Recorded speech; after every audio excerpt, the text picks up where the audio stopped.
Across early Britain, France and beyond, a powerful myth emerged: the sword in the stone. Legend had it whoever could pull this magical blade from its rocky prison would be the true king. Many tried, but only young Arthur Pendragon succeeded. He was then crowned king.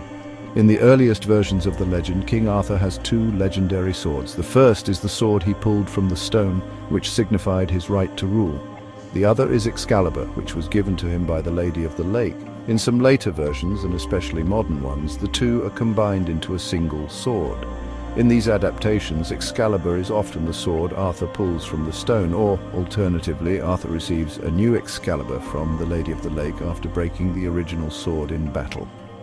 Excalibur is often described as having magical properties, with its scabbard famously said to prevent the wearer from bleeding or being wounded in battle. After Arthur is mortally wounded in his final battle, he orders Sir Bedivere to throw Excalibur into the lake. A hand rises from the water, catches the sword, and brandishes it 3 times before disappearing. This myth is one of the central tales of Arthurian legends.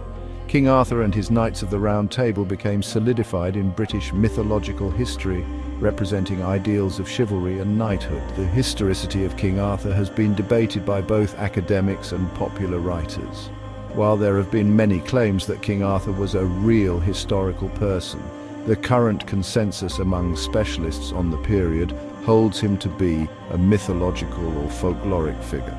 The first definite mention of a figure resembling Arthur appears around 828 in the Historia Brittonum, where he is presented as a military leader fighting against the invading Saxons in the 5th to 6th century at the Battle of Badon. This work was written more than 2 centuries after the events depicted.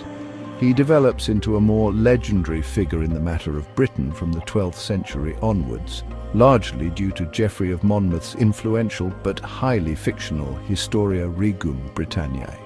While the mists of time may obscure the line between fact and fiction, the tales of King Arthur, Excalibur, and the Knights of the Round Table continue to resonate.